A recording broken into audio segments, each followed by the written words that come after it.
గారు సంజీవని అనాథ ఆశ్రమంలో ఇద్దరు అనాథ పిల్లలకైతే ఇటు వివాహం చేశారు. దీనితో సంజీవని ఆశ్రమం అయితే ఇటు పెళ్లి వేడుకలతో అంగరంగ వైభవంగా ముస్తామైంది. దీనితో అందరి సందడి వాతావరణం మెరుగుతుంది. ఈ రోజు అయితే ఇక్కడ అనాథ పిల్లలకైతే ఈరోజు వివాహం అయితే జరిపించారు. నర్సంపేటలోని సిటిజన్ క్లబ్ ఆధ్వర్యంలో అయితే ఈ పెళ్లి వేదికగా మారింది. దీనికి మాతృభూమి చారిటబుల్ ట్రస్ట్ ఆధ్వర్యంలో అయితే ఈ పెళ్లి అయితే నిర్వహిస్తారు. ఇద్దరు అమ్మాయిలు, ఒకరు ఉప్పరిపల్లి నుంచి వచ్చారు, ఒకరు వేరే తండా నుంచి వచ్చిన నాగరాణి, అదేవిధంగా రోజాగా అయితే ఇటు చెప్తున్నారు. వీళ్ళిద్దరు చిన్నప్పటి నుంచే తల్లిదండ్రులను కోల్పోవడం జరిగింది. ఆ సమయంలో ఇటు సంజీవని ఆశ్రమం అయితే వీళ్ళని చేరదీయడం జరిగింది. చేరదీసినప్పటి నుంచి చిన్నప్పటి నుంచి పెంచి పెద్ద చేసి ఇప్పుడు పెళ్ళిడికి వచ్చింది. ఆ ఆధ్వర్యంలో ఇప్పుడైతే పెళ్ళి అయితే జరుపుతున్నారు. దీనికి సంబంధించిన మనకు మాతృభూమి చారిటబుల్ ట్రస్ట్ యొక్క స్థాపకులు ఉన్నారు, వారితో మాట్లాడదాం. ప్రస్తుతం ఈరోజు ఇద్దరు అమ్మాయిలకు, అనాథ అమ్మాయిలకు మీరు వివాహం చేశారు, ఏ విధంగా అనిపిస్తుంది? నేను యాక్చువల్లీ ఆశ్రమం 2007లో స్టార్ట్ చేసిన. అప్పటి నుంచి ఇప్పటివరకు దాదాపు 250 మంది పిల్లలు మా దగ్గర చదువుకోవడం జరిగింది. దాంట్లో ఈ అమ్మాయి, ఇప్పుడు చేసే అమ్మాయి ఇద్దరు కూడా 2007, 2009లో వచ్చారు. వాళ్ళిద్దరు కూడా తల్లిదండ్రులు లేరు. సో వాడిని ఫస్ట్ క్లాస్లో వచ్చింది మా దగ్గర. అప్పటి నుంచి ఇప్పటి వరకు ఒక అమ్మాయి బీటెక్ చేసిన, ఒక అమ్మాయి గ్రాడ్యుయేషన్ అయిపోయింది. ఇద్దరు కూడా గవర్నమెంట్ జాబ్ చేస్తూ ఉన్నారు. సో వారికి అంటే తల్లిదండ్రులు లేరు కాబట్టి నేనే వారికి తాత అమ్మ అని మమ్మల్ని వాళ్ళు పిలుస్తుంటే నేను, మా మేడం కూడా. సో మేము వాళ్ళ ఆలన పాలన చూసుకుంటూ, అంటే నాకు ఆశ్రమం చేయడానికి కూడా చాలామంది మా బంధుమిత్రులు, మా స్నేహితులు అందరి సహకారంతో అన్ని కార్యక్రమాలు, వాళ్ళకి చదువు కానీ, తర్వాత వాళ్ళకి ప్రైవేట్ ట్యూషన్ పెట్టేయడం చేసి మొదటి క్లాస్లో జాయిన్ అయితే మళ్ళీ గ్రాడ్యుయేషన్ అయిపోయి వాళ్ళ లైఫ్లో సెటిల్ అయ్యేంత వరకు కూడా చేయాలనే ఉద్దేశంగా. చదువుతోనే వాళ్ళకు జీవితం బాగుంటుంది, చదివే అన్నిటికంటే గొప్పది కాబట్టి చదువుతోటి మనిషి ఒక అవకాశాలు బాగా జీవితంలో అన్ని అవకాశాలు పొందడానికి అవకాశం ఉంటుంది కాబట్టి వాళ్ళకి చదువు చెప్పించాలనే ఉద్దేశంతో పెట్టాను.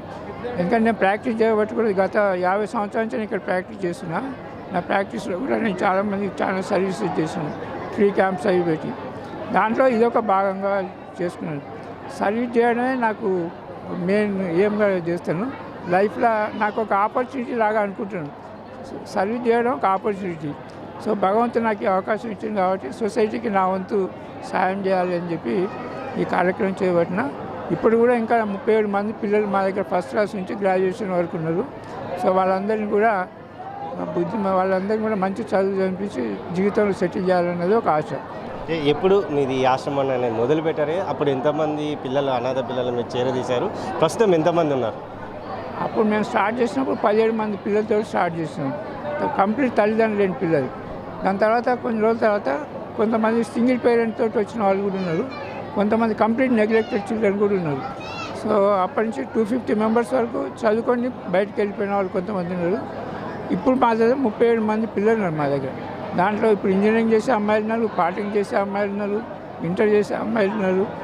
సో 1 to 10th క్లాస్ వరకు మా హాస్టల్లో ఉన్నారు. వాళ్ళందరూ కూడా వాళ్ళు వేరే హాస్టల్స్లో ఉన్నా కూడా హాస్టల్ ఫీజు నేనే కడతాను.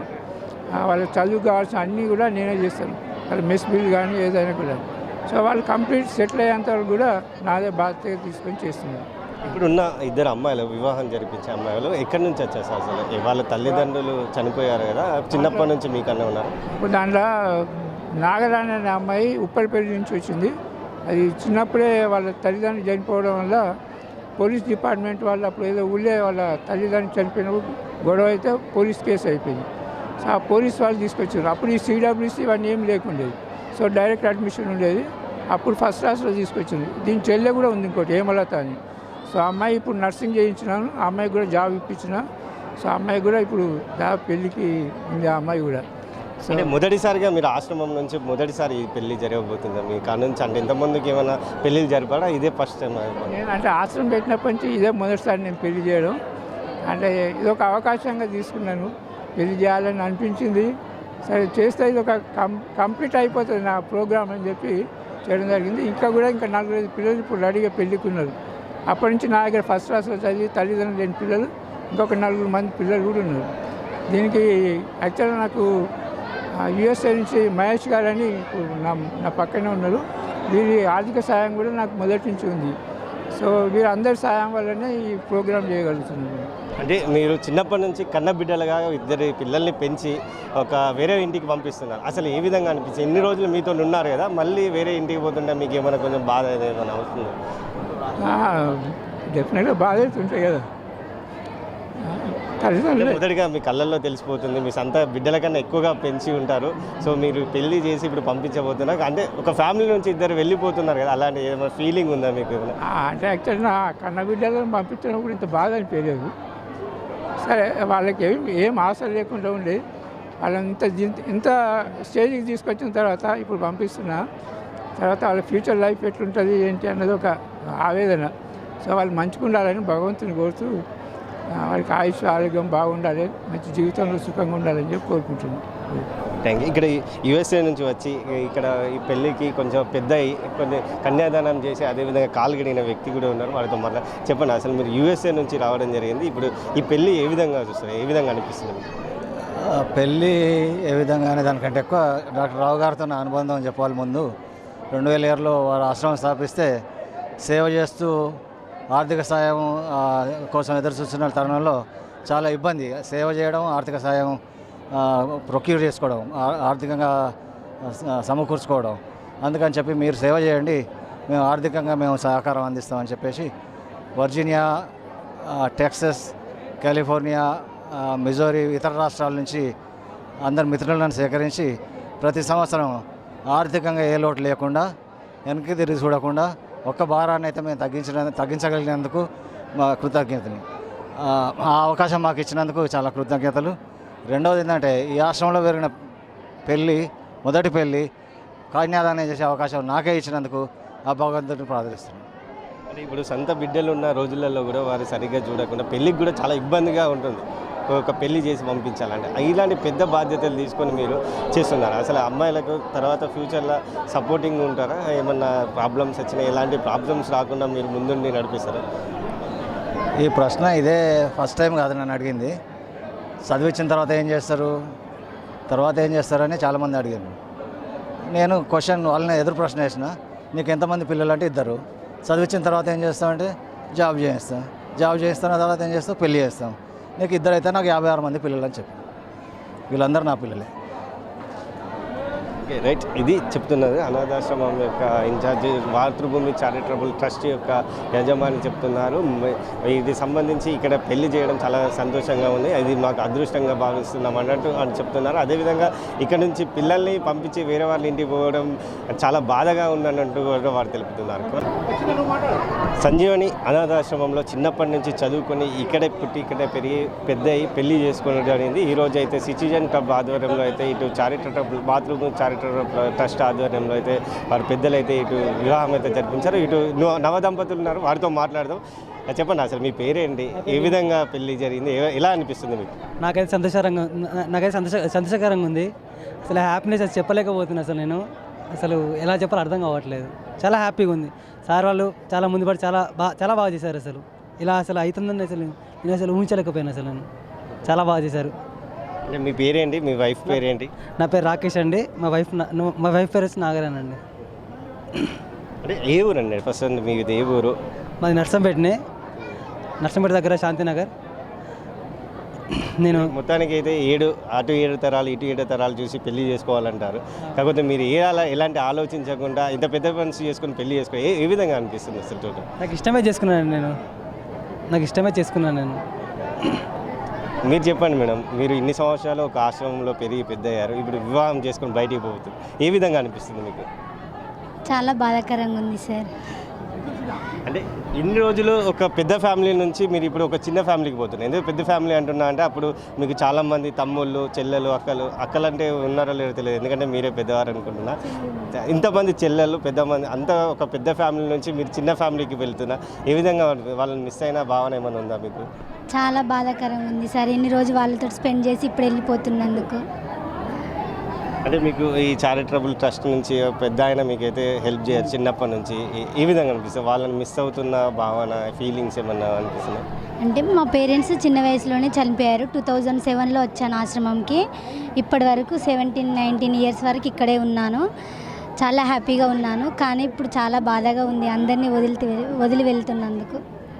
ఆశ్రమంలో ఏ విధంగా ఉంది? మీరు వెళ్ళిపోతుండే ఏమన్నా చెప్తున్నారా, ఏడుస్తున్నారా? చాలా బాధపడుతున్నాం అందరం. నాకు చాలా బాధగా ఉంది అందరినీ వదిలి వెళ్తున్నందుకు. ఇటకీలకు ఒక ఇంటి వారైతే మీరు అవుతున్నారు. మీకు ఇప్పటి నుంచి ఒక కొత్త ఫ్యామిలీ, కొత్త ప్రపంచం ఉంటుంది.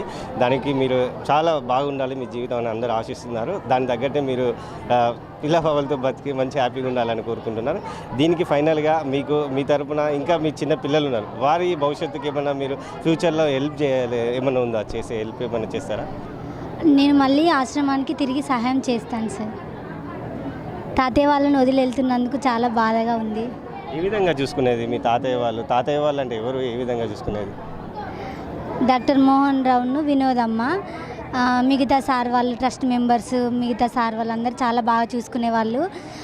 మాకు ఎట్లా అంటే ఆశ్రమంలో అమ్మ నాన్న ఎవరు లేకున్నా కూడా మాకు ఎవరు గుర్తుకు రారు. ఇప్పటికి కూడా ఎవరి గుర్తుకు రాకుండా అలా చూసుకున్నారు. మమ్మల్ని ఎవరు పట్టించుకోకున్నా కూడా మమ్మల్ని ఈ స్టేజ్ వరకు పెంచారు తాతయ్య వాళ్ళు. చాలా హ్యాపీగా ఉంది, అలాగే బాధగా కూడా ఉంది.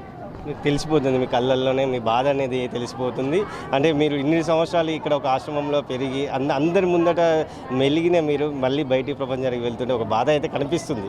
కాకపోతే ఇలాంటి బాధ అయితే పడకండి, మీకు మంచి తోడు దొరికింది, తను మంచిగా చూసుకుంటాడు. చెప్పండి అన్న, మీరు అంటే చాలా సంవత్సరాలు ఒక ఆశ్రమంలో పెరిగి ఇప్పుడు మళ్ళీ మీ ఫ్యామిలీకి రాబోతుంది. తనకు కొంచెం సాంప్రదాయాలు అవి కొత్తగా ఉన్నాయి, ఏ విధంగా చూసుకుంటారు మీరు? నేను బాగా చూసుకుంటాను. నేను తెలియకపోతే నేర్పించమని నేను చూసుకుంటాను.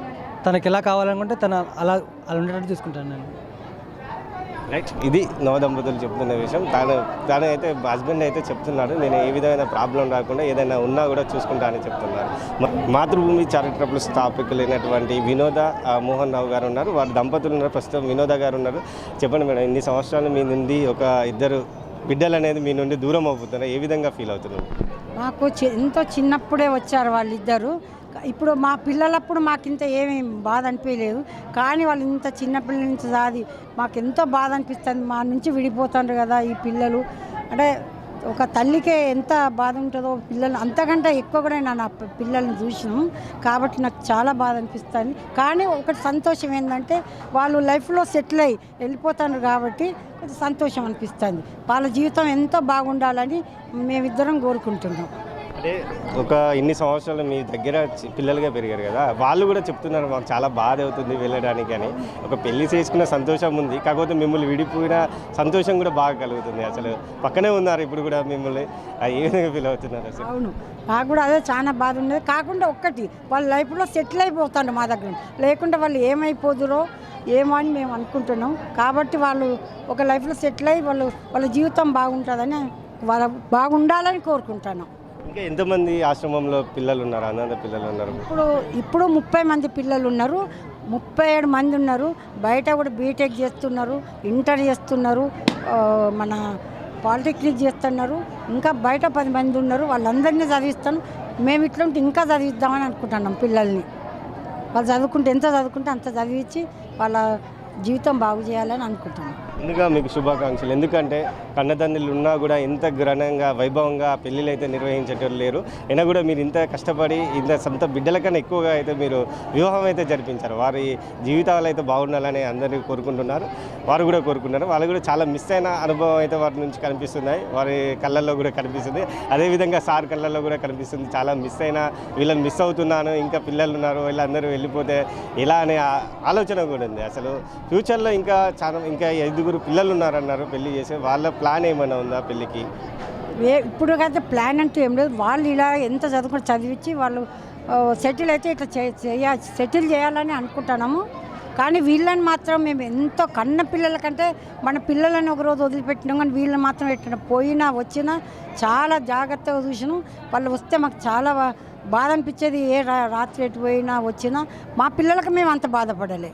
కానీ వేరే వాళ్ళ పిల్లలు ఇంకా ఎంతో జాగ్రత్తగా చూడాలి, వాళ్ళకు లైఫ్ ఇవ్వాలి అని మేము చాలా జాగ్రత్తగా వచ్చినాం. వాళ్ళు కూడా అట్లనే ఉన్నారు మాతోటి. కాబట్టి వాళ్ళ జీవితం బాగుపడాలని అనుకుంటున్నాం. ఇది వినోద గారు చెప్తున్న విషయం. మరొక నూతన దంపతులు ఇద్దరు ఉన్నారు, వారితో కూడా మాట్లాడదాం. అసలు ఎలా జరుగుతుంది, ఏ విధంగా అనిపిస్తుంది అని దాని గురించి కూడా మాట్లాడదాం. ఆశ్రమంలో పెరిగినట్టు మరొక నవజంట ఉన్నారు, వారితో మాట్లాడదాం. చెప్పమ్మా, ఏ విధంగా అనిపిస్తుంది మీకు పెళ్ళి? చాలా సంతోషంగా ఉన్నది. అసలు మా మదర్ ఫాదర్ లేకపోవడం వల్ల అసలు ఇంత ఘనంగా చేస్తారని కూడా నేను అనుకోలేదు. అంతా మేము వాళ్ళనే అనుకున్నాం. ఏదున్నా కూడా మా తాతయ్య మా అమ్మనే ముందు పడి అసలు ఇట్లా పెళ్ళి ఇలా ఉంటుందని కూడా మాకు తెలియదు అసలు. అన్నీ అసలు మా అమ్మ తాతయ్య వాళ్ళు ముందు పడి అన్నీ చేసేసారు. చాలా బాగుంది నాకు. అంటే మీరు ఇన్ని సంవత్సరాలు ఆశ్రమంలో పెరిగి పెద్దయ్యారు, ఇప్పుడు వేరే వారి ఇంటికి పోతున్నారు, ఏదైనా బాధ ఉందా, ఏదైనా ఫీలింగ్స్